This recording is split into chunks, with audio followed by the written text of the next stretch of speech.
Attamoltan oduun har'aaf qabnu kunooti. Mootummaan Itoophiyaa guyyaa sadaffaadhaaf Tigraay keessatti haleelaa xiyyaara waraanaa raawwachuu isaa dubbi himaa mootummaa Itoophiyaa Laggasaa Tulluu waabeffachuudhaan Reuters gabaaseera.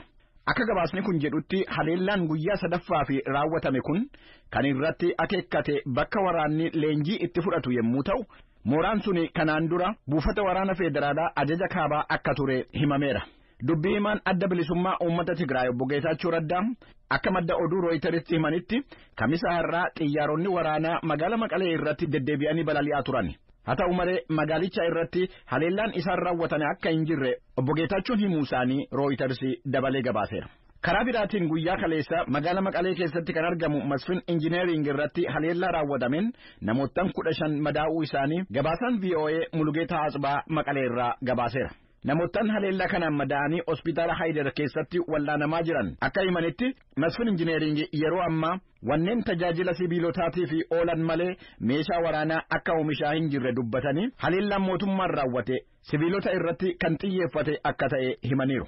Daarektarri kutaa wallaansa atattamaa hospitaala Haydar obbo Girmaay Laggaas akka jedhanitti namoottan balaa sanaan madaa'anii hospitaala seenan keessaa namoonni 2 miidhaa cimaatu irra gahe. Haleellaa kana ilaalchisee pirezidaantii mootummaa naannoo Tigraay kan jedhaman Dr. Dabratsiyoon Gabramasqal ibsa barreeffamaan kennaniin mootummaan Itoophiyaa namoottan nagaa irratti haleellaan inni raawwate dhumiinsa namoottan nagaa dabaluu danda'a malee dhugaa lafarra jiru hin jijjiiru jechuu isaanii kan gabaase Mulugeetaa Asbaa bakkeewwan balaan haleellaa sun itti raawwatame ijaan argee bakka qabeenya sibiilotaa irratti miidhaan ga'uu isaa ibseera. Sudaan kibbaa keessatti bokkaa walitti aansuudhaan roobeen kan ka'e namootanii fi beelladootan 10,000 lakkaa'aman irratti miidhaan qaqqabuu isaa dhaabbata mootummoota gamtoomanitti jaarmiyaan dhimma baqattootaa yookaan UNHCR beeksiseera. Bakka bu'aa UNHCR waabeffachuudhaan gabaasni Liishaa Silaayin Jeneevaa irraa VOA'dhaaf qopheessite akka ibsetti lolaa mudate kanaan namoonni 700 miidhaan irra ga'eera. Bakka bu'aan dhaabbatichaa Arafaat Jamaal akka jedhanitti jiraattonni bara dheeraadhaaf roobaa fi lolaa wajjiniin jiraataniiru. Kanaan dura yommuu roobni ammaatu namoonni bakka ol aanaa ta'an tulluudhaa fi tabbatti baqatanii yommuu lolaan hir'atu qe'ee isaaniitti deebi'u. Garuu bara dhiyeenyaa kana lolaan heddummaatee oomishaa fi lafa oomishaa waan mancaasaa jiruu fi jiraattonni dandamachuu hin dandeenye. Roobnii fi lolaan yeroo ammaa dhibee koronaa hokkoraa fi beelaa wajjiniin wal qabatee mudate kun kutaalee biyyattii Joongilee, Yuunitii, Baahir Elgaazar Kaabaa fi Upper Nile keessatti miidhaa hedduu uumuusaa bakka bu'aan UNHCR himuun isaanii gabaasameera.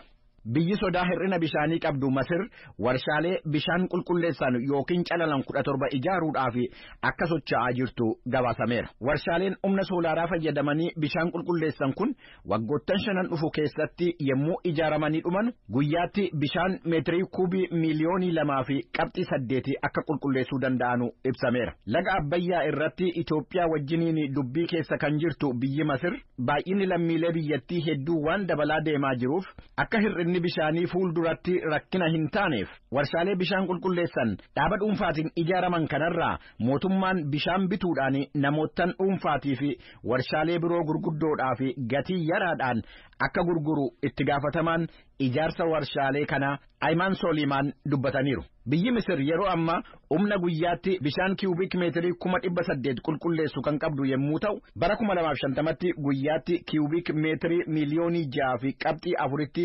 guddisuudhaaf akka karoorfatte gabaasameera. Gareen biyyoottan Afrikaa kibbaa 16 keessatti argamanu inni misooma hawaasa Afrikaa kibbaa yookiin SADC jedhamee beekamu nageenya marsaariitii yookiin cyber security eegsisuuf jechuudhaan seerri inni raggaasisuudhaaf deemu mirga yaada ofii ibsachuu irratti akka balaa qabu ibsameera. Yuunivarsiitii Saayinsii Naamiibiyaatti Profeesara Sabquunnamtii gaazexeessummaa fi teknooloojii miidiyaa kan ta'an Admaayir Maaree akka jedhanitti seeratumtoonni biyyoottan Afrikaa kaabaa seericha raggaasisuudhaan duratti dhiibbaa inni mirga namoomaa irratti qabu ilaaluu akka qaban hubachiisuun isaanii gabaasameera.